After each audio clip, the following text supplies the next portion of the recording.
Alrighty, so in this video we're going to go over Module 4, the Waves and Quantum Physics section.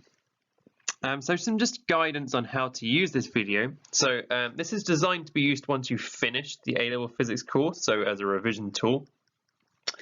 And what you need to do is there is a template, like you can see on the right, attached in the description to this video. So you should download that so you can essentially attempt to complete each section before we go through and review it. That's the way you'll see how good your understanding is, and you'll see how you can improve it. And the last thing is, this is not a task you should do once. This is something you should do repeatedly during the revision period to keep developing your subject knowledge. All right, so another tool I've created to support this video is a Memorize tool to help you practice your definitions. And again, there's a link to this in the description to this video, because the stage you want to get to is you want to be able to state and recall all these definitions pretty much instantaneously when you're asked, and this will be a tool that will help you get there. Okay, so starting off with wave motion. So these are essentially the points in the specification, or at least it says things that you should know and be able to do. So let's take a look through each of those. So again, to start off with, if you work your way through section 4.4.1 on the task booklet, see how much of this you can already do, and then we'll take a look at correcting and improving those in a second. All right, so I'm going to assume you've paused the video and worked through that, so let's crack on. So a progressive wave is a type of wave that transmits energy from a region of high energy to a region of low energy, but the key thing is it moves energy from one place to another. There are two types of progressive waves. We can have a wave that causes oscillations parallel to the direction of energy transfer, called a longitudinal wave, and we can have a wave that causes oscillations perpendicular to the direction of energy propagation, called a transverse wave. Okay, so then there are some different properties of waves that we like to measure. So displacement is how far a wave is from its equilibrium position, and amplitude is similar, but amplitude is the maximum displacement a part of the wave can have from the equilibrium position. Wavelength is the distance between two peaks on a displacement versus distance graph. And time period is the distance between two peaks on a displacement versus time graph. But you can also explain it as the time taken for one full wave to pass through a point. Those two are the same. All right, so rounding off the set of definitions, when we're comparing two waves or points in a wave, what we can do is describe the difference in their displacement as a function of the angle. So we model waves using a sine wave. So if they've got different displacements, that means there's going to be an angle difference in the sine function. So that's what we mean by phase difference. The frequency is the number of waves per second that pass through a certain point. And then wave speed is the distance which the wave transmits energy per second. All right, so that's a lot of definitions, so let's move on quickly. Okay, so one of the tools we use to take measurements from a wave, either the amplitude or the frequency or the time period, is an oscilloscope. So what we're going to look at here is how you can actually configure the oscilloscope in order to make a frequency measurement. So first, let's look at how we set it up. So whatever our source of waves is, we would need to connect to the Y plates of our oscilloscope. That's what makes it deflect up and down. And what we're going to do is we're going to adjust the two gain settings, the Y gain and the time base, until we can see one full waveform. We want to make it as big as possible on our screen.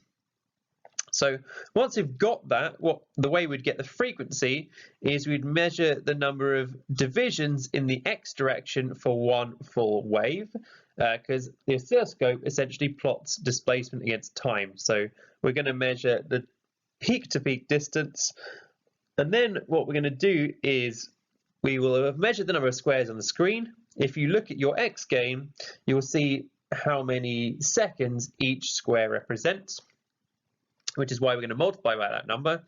And then that gives us the time period. So we take the reciprocal of the answer to get the frequency. Okay. So we've just seen this one now because we've just used it. So we convert between frequency and time period. Really simple. It's just a reciprocal rule. And then another way of relating the properties is called the wave equation. So the wave speed is equal to the frequency times by the wavelength. Okay. So what we're going to look at doing now is doing some sketches of graphs. So first, a displacement versus distance graph with a wave with speed 330, so it's probably a sound wave, and a wavelength of 10 meters. So a displacement versus distance, what we can show on that graph is the wavelength. So if we start at 0, 10 meters later, it should be back at 0 because that's one wavelength. And if we want to do a displacement versus time, the first thing, this is what the graph looks like, but the way I figured that out is by calculating what the time period was. So with the wavelength and speed, you can calculate the time period. That allows you to then plot that on the graph. Okay. So now we're going to look at some of the processes that happen to waves. So let's start off with reflection. And a diagram is by far the best way to illustrate reflection. It should look like this, and we should have an angle of incidence equal to the angle of reflection, and both are measured to the normal to the surface. Okay, so now we're going to look at some refraction. So let's give ourselves a glass block with an instant light ray. So if we're going to draw refraction, we always need normal lines. So let's draw one in. It's going from air into glass, so it's going to bend towards the normal. We need another normal line, and then it's going from glass into air, so it's going to refract away from the normal like this. Okay, and that's the process we can see occurring at each of those two positions. Okay, so next process, let's look at polarization. So this is something that can happen to transverse waves only. It's when you restrict oscillations into only one direction. And then the last process we'll look at is diffraction. So this is the process of a wave spreading out as it encounters an object a similar size to its wavelength. So this is what you end up with. All right, so moving on, we can actually show these effects with water waves. The device you'd have seen to look at this is called a ripple tank, and if you don't know what that is, I highly suggest you look it up on YouTube now. But there's a couple of things we can do to a ripple tank to make the waves easier to see. The first would be to put white paper underneath it. That makes things a bit clearer. And we also use a strobe light to essentially freeze the wavefronts, so then we can see where they are and what's happening to them. Okay, so another thing we can talk about with waves is their intensity. And what that means is the energy delivered per second per unit area, or is often defined as power per unit area delivered by a progressive wave. And it's related to one of our wave properties. Intensity is directly proportional to the amplitude squared. Okay, so let's now focus specifically on electromagnetic waves. Okay, so first thing, let's describe some of the key features to look for to know something is one. So first of all, unlike the waves you've seen before, which we would call mechanical waves, these require no medium or no particles to transfer energy. They can go through a vacuum.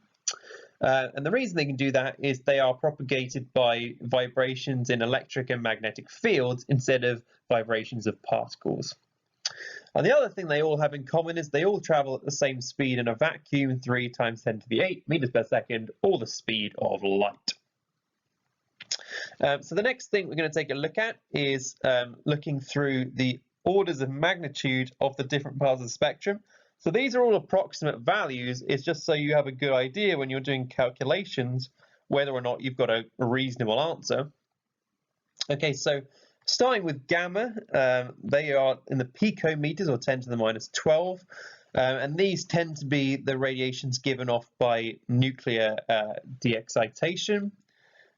X-rays, a little bit longer, but still very short. Then we're moving into ultraviolet. Our visible spectrum is actually anywhere between 4 and 700 nanometers. Infrared, microwaves, and then finally radio waves getting up to 1 kilometer in length. Okay, so one of the processes we saw earlier was polarization. So we're going to look at that specifically with electromagnetic waves. And the way we can demonstrate it is like a setup in the diagram. So we've got a microwave emitter on the left and a microwave detector on the right. And they are both vertically polarized. So they're sending out electromagnetic waves with an electric field in the vertical direction. And what we're going to do is pass them initially through a vertical grating of aluminium rods. Okay, so that's what we're doing. And when they're in this setup, the electrons in the grating will interact and absorb the electric field and be oscillated by that electric field.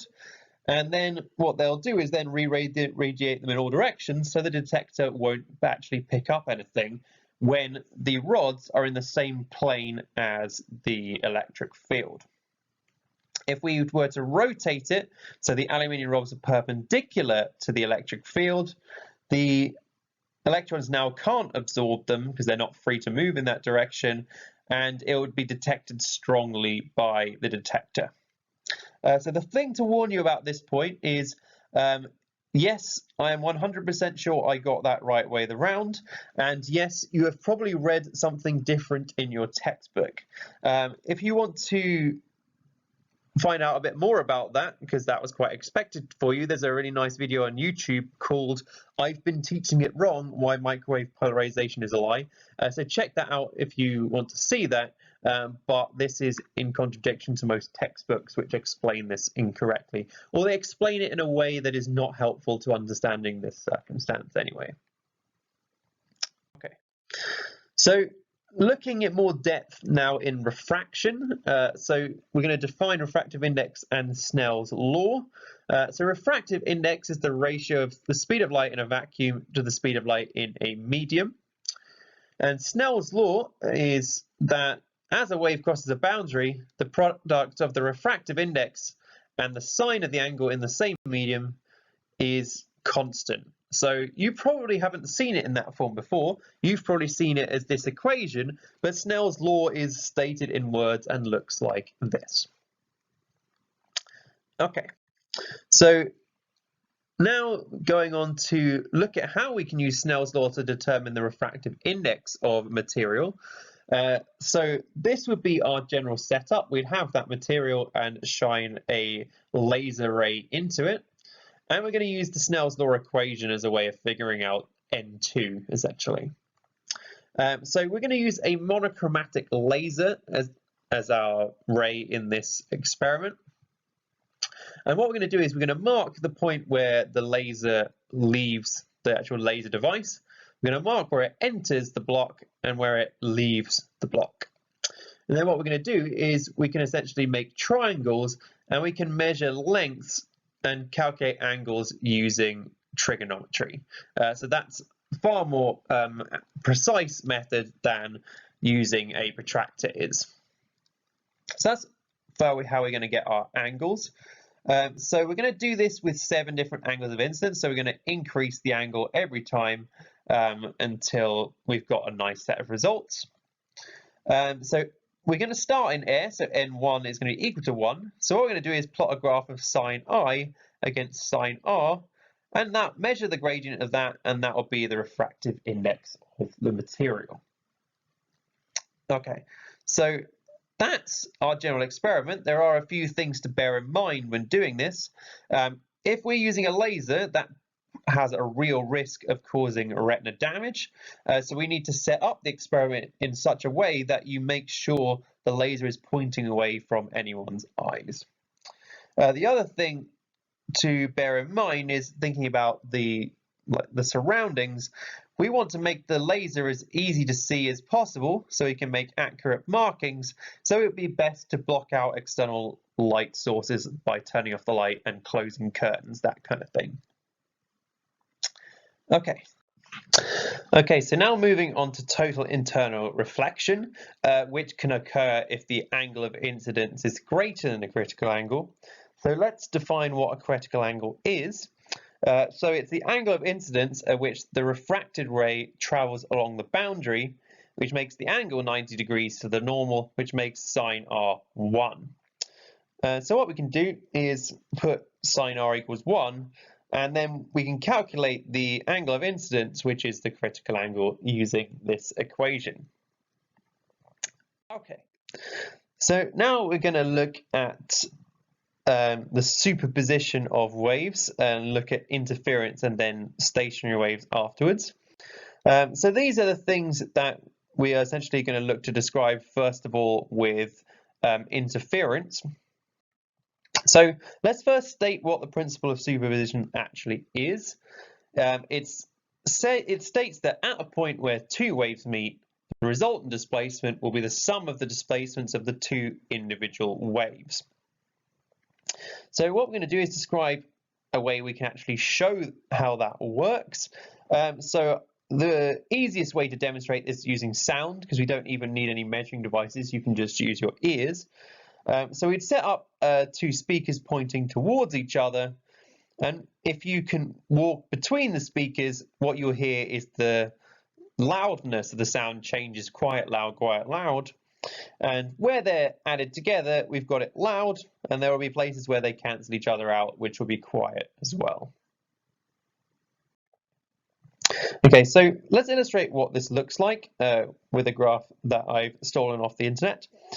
So we've got two waves traveling towards each other, and we can see they've got different amplitudes, and we can see that when they overlap and meet at a point, that they've produced a bigger amplitude than their own, which is the sum of their individual amplitudes. But once the waves have passed through each other, they just go back to how they were. Okay, so now we're going to define a few new properties we're going to be using to explain interference. So let's first define what interference is. And so it's where you've got two sources of waves superposing, and they form a resultant wave in which the displacement is either maximum or zero, so there's not a whole bunch in between. And to produce this, we need coherent sources, and what that means is we've got two sources with a fixed phase difference. So the phase difference doesn't have to be zero, it can be any, but it has to be fixed. And an interference pattern is determined by something called path difference and phase difference. So path difference is the difference in distance traveled by two waves measured from their source to the point where they meet. So depending on where that point is, the waves will have traveled different distances, and the difference between those two is path difference. And then phase difference, we had this one earlier, but I just want to bring it back because we use it for interference quite a lot, is the difference in displacement of two waves expressed as an angle. Okay, so constructive interference, when we form a maximum, is when you get two waves that meet in phase or with a phase difference of zero, or another way of saying that is when the path difference is a multiple of the wavelength. And then destructive interference is when they meet in antiphase or a phase difference of 180, and that means the two waves cancel each other out and you get a minimum formed. Okay, so now we're going to look at producing an interference pattern. Again, we'll use sound waves because it's something you can easily measure with your ears. So you take two sound wave generators, and what you do is you now point them in the same direction, unlike before. And what happens is, because the two loudspeakers are attached to the same source, they produce sound waves with a zero phase difference, so it's definitely fixed. Okay, so then what happens is where two maxima meet, you get constructive interference, which will sound loud, and where two minima, where a maximum meets a minimum, sorry, you get destructive interference, which will sound quiet. And you can see those shown on the diagram at various points. Okay, so another experiment that used interference was doing it with light instead of with sound, and that's called Young's double slit experiment. And this experiment had a profound impact on the scientific community in terms of their understanding of light, and you need to appreciate what that is. So before Young's double slit experiment, there was a massive argument raging between Isaac Newton and Christian Huygens. And essentially Newton says that light is a particle, Huygens says that light is a wave, and neither of them has really collected any evidence to back up what they said. But generally speaking, people agreed with what Newton said because he was top dog in science at the time. So Thomas Young comes along and he goes, well, actually, I've now done an experiment and I'm demonstrating that wave can produce the interference pattern, which means it is a wave. So essentially, now science has finally got some evidence that light is behaving like a wave because it can interfere, and Newton looks like a bit of an idiot.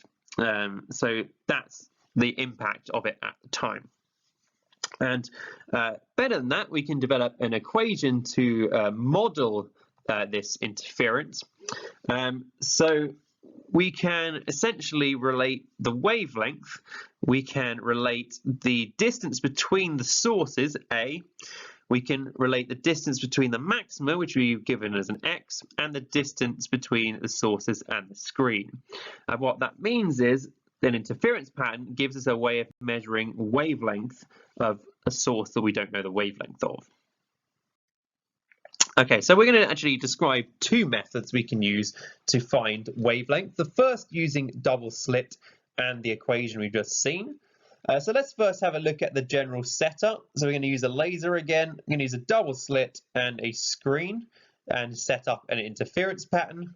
And we're going to be using this same equation but rearranged slightly. So what we're going to do is the laser is going to be highly monochromatic, and it's going to essentially put light through both of the slits. So because the light is coming from the same source and the lasers produce a parallel beam, those are going to be coherent. We're going to measure the distance between the slits because we're going to need that later on. And then what we're going to do is we're going to change the distance d, big D, we're going to change it over quite a nice range, and we're going to measure the fringe separation on the screen. And what we're going to do is measure several separations and then divide by the number of separations to get the fringe separation.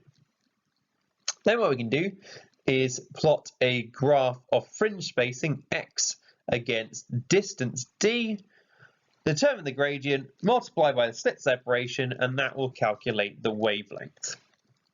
But we can also measure wavelength with something called a diffraction grating, which is typically how we do measure wavelength.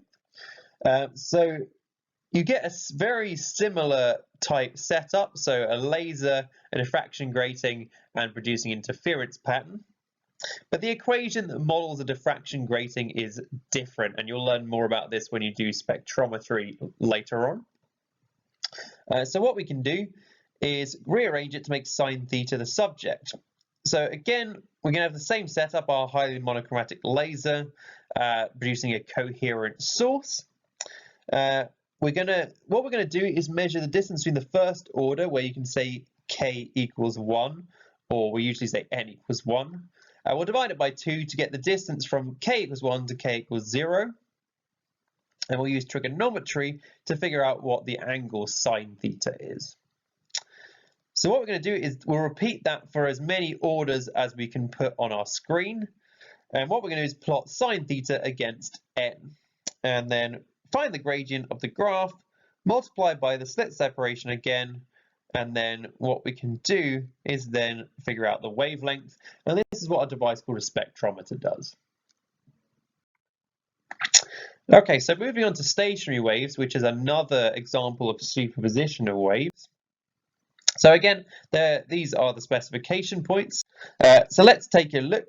Now you've had a chance to complete it. So a stationary wave is formed under very precise conditions. So the two waves have to be traveling in opposite directions. They need the same speed, wavelength, and frequency, and they need to have a very similar amplitude. So the amplitude doesn't have to be exactly the same, but it has to be similar. So what you get is the two waves superposing, and you get regions of maximum displacement we call antinodes, and regions of zero displacement called nodes. And what we're going to do is have a look at the graphs of a fundamental stationary wave at different times, so you can see what happens to the wave. So you can see initially just a regular sine wave. A quarter of a time period later, none of the points are going to have any displacement because the two waves will have completely cancelled each other out. And then half a time period, it will be the opposite of where it started.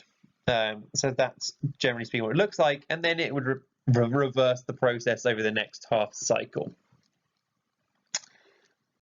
Okay, so let's compare our two types of wave, our stationary and progressive waves. So first, looking at stationary waves, we've got a stationary waves are a way of storing energy, so they don't transfer energy, which is the opposite of progressive waves, which do transmit energy. Stationary waves, all of the particles have different amplitudes, as we saw from the last diagram. They just have maximum amplitude at the antinode and zero at the node. Whereas all the particles in a progressive wave have the same amplitude, they are just at that displacement at different times. In a stationary wave, all the particles have the same frequency, except at nodes which are not vibrating, so they have a frequency of zero, whereas progressive waves, they all have the same frequency. And in a stationary wave, all the particles between the same nodes have a phase difference of zero, but particles with a node between them have a phase difference of 180, whereas progressive waves, it's not quite as simple as that. If you want to find the phase difference between two particles, you need the distance between them as a fraction of the wavelength, multiplied by 360 or by 2 pi if you're using radians. So we've come across the words node and antinode a few times, but let's just precisely define them. So where you get zero amplitude on a stationary wave, that is a node. Where you get maximum amplitude, that is an antinode. So there are a few different ways we can form stationary waves, so we're going to talk through a few examples. So one way you can do it is with a spring with one fixed end is the easiest way to do it. So you oscillate the spring at the other end, and they're reflected off the fixed end, so they now travel back in the opposite direction. And as long as you don't absorb too much energy in the reflection process, we have the conditions you need to form a stationary wave. With a closed air tube, because the air is not able to move through the closed end, a node is formed at that end. So that's what we're doing. So we're sending in usually a sound wave. We get an antinode at the open end. You get a node at the closed end. So we can see that the length of the pipe is going to be a quarter of the wavelength. If we do the same thing with an open end, instead we get antinodes at each end of the tube, and this time the length of the tube would be half the wavelength. And this is essentially the principle by which any wind instrument operates. By putting your fingers on various holes, you change the length of an open-ended tube for most instruments, although a few instruments use closed tubes. Okay, so we can use the principles of a closed tube to measure the speed of sound. So what we can do is we get a length of tube and we're going to dunk some of it in water, and that creates a closed tube. So where it hits the water is essentially the closed end. But what this allows us to do is vary the length of our closed tube. And what we can do is use a tuning fork with a known frequency, and we're going to find the shortest length L that produces resonance, or where it produces a really loud sound. And we know from the previous slide that the wavelength is 4 times the length of a closed tube. So we know the frequency, we know the wavelength, therefore we can calculate the speed. And if we want to get a more accurate value, we can find the length for the other harmonics, and we'll talk a bit more about what that means later on, and that will give you a better and more accurate value by averaging the velocity. Okay, so generally speaking, with a stationary wave, if we make one on a string or a spring or something, we can use that to measure the wavelength that's producing it, because the distance between nodes is half the wavelength of any stationary wave. So the best way to do this is measure the distance between several nodes and divide by the number of separations. That will give you the best value of your wavelength. Okay, so I was mentioning harmonics a minute ago, so let's explain what we mean by harmonics. So the fundamental looks like this. So it's just 2 nodes, so it's essentially half a wave. A second harmonic has double the frequency of the fundamental, so that would show a whole wavelength there, because we've got a distance between 3 nodes. And then a fourth harmonic has 4 times the fundamental frequency, so it would look a little bit like this. Okay, so moving now to look at photons and the particle model of light. What we can first describe is what we mean by the photon model. So essentially, the wave model says energy would be transmitted continuously, whereas the photon model states it's transferred in small packets of energy called quanta. So essentially, the photon model also says that if we have higher energy types of radiation like gamma or X-rays, what that means is it's the photons have higher energy. Okay, so what we can do is compare 2 materials that are being radiated with wave energy and with particle energy. So with wave energy, we'd expect the material to receive energy at a consistent rate because it's receiving energy continuously. If we're able to measure it really accurately using the particle model, we should see the energy rise in discrete quanta, so the total energy increases in chunks. Okay, so to calculate photon energy, we have essentially 2 equations depending on if we have frequency or wavelength. When we're dealing with photon energies, we often quote them in electron volts, which is just a small unit of energy, and to be more specific, it's the kinetic energy given to an electron accelerated by a potential difference of 1 volt. So these equations that we've seen have got this h in it, which is the Planck's constant. So we can do experiments to find out what Planck's constant is using light-emitting diodes or LEDs. So we'll describe the experiment in a second, but we'll just look at the theory first. So an LED will only activate and emit photons if the potential difference across them is above the activation potential. And the activation potential is essentially measures the amount of energy you're taking out of the electrons that pass through it, but that's also the photon energy that they produce. Okay, so what that means is if we multiply the potential by the charge of 1 electron, that calculates the amount of work done on each electron by the diode, or the amount of energy removed from the electrons by the diode, which is used to produce a photon, which has energy hc over wavelength. So if we actually want to do an experiment to find Planck's constant, we need a circuit like this. So we want to be able to measure the potential difference across our LED, but we want to be able to change that value using a variable resistor. So we'll use an LED that emits a known wavelength, and we'll adjust the variable resistor until the LED just starts to light up. And we're going to use 6 or 7 different LEDs, all with different known wavelengths, and get the potential or the activation potential for each of the LEDs. So what I'm going to do is I'm going to rearrange the equation we have slightly. So I'm going to plot a graph of potential difference against the reciprocal of wavelength and determine the gradient, and then multiply the gradient by E over C, and that will give us Planck's constant. And again, because we're dealing with light, we're going to want some way of minimizing the surrounding lights so that we are able to see when the diode just activates, which is what we want to find.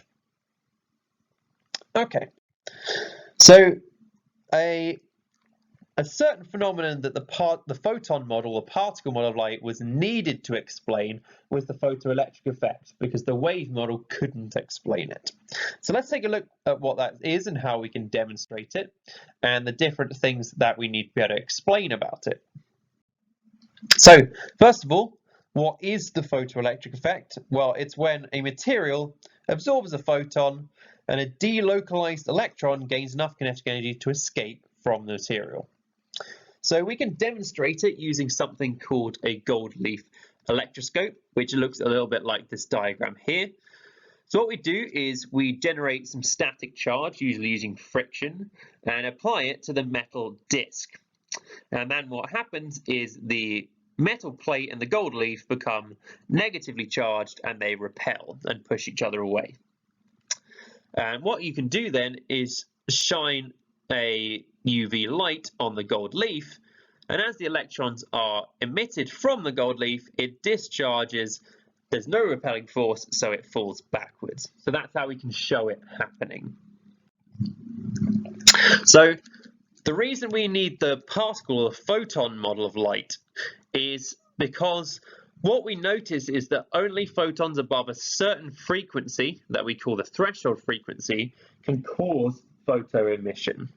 If they have energy or frequency below this, they can never cause emission. So that's a problem, because wave theory says we're supplying energy continuously. So all wavelengths should cause emission, just that ones with like waves with lower energy would take longer. But the photon model that predicts that photons can only interact with one electron. So if the photon doesn't have enough energy, the electron can't escape. And Einstein even developed an equation to model this. It looks like this. So it says that photon energy, HF, is equal to something called a work function, which we'll define in a second, plus the kinetic energy of the emission. So let's define what we mean by a work function. So this is used to explain why there is this threshold frequency or minimum energy. So the work function is the minimum photon energy required to emit a delocalized electron from the surface of a material. Okay, so now we'll have a look at the factors that can affect can and can't affect the kinetic energy. So we can see from the equation that increasing the photon energy can increase the kinetic energy. That's fine. And you can also change material. So if a material with a higher work function, if we have the same photon energy, would give you lower kinetic energy electrons. The other thing that can affect it is how deep inside a material an electron is. So the deeper it is, the more energy it takes to be emitted. However, there is one thing: the intensity, or the number of photons per second in the particle model, that cannot affect the kinetic energy of emissions.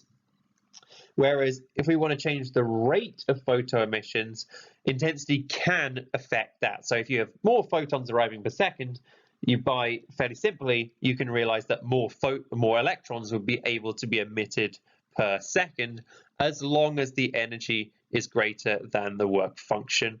But that's the only factor that can affect the rate of emission. Okay, so we're going to finish off by looking at how particles can behave like waves too. And the way we can demonstrate it is using electron diffraction. So let's just explain what we mean by that. So you've got the usual way we can demonstrate it is with an electron beam at a double slit, and the electrons have a similar wavelength to the size of the slits, so they are diffracted and produce an interference pattern. That's demonstrating the wave properties of particles.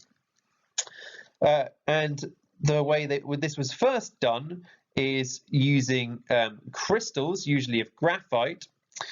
So what you do is you direct an electron beam at a graphite lattice, and the reason you pick graphite is because the separation of atoms is a similar size to electron wavelength, so that causes diffraction. So this is the first way we really demonstrated it, but using a crystal lattice produces circles instead of the usual interference pattern we've seen with light.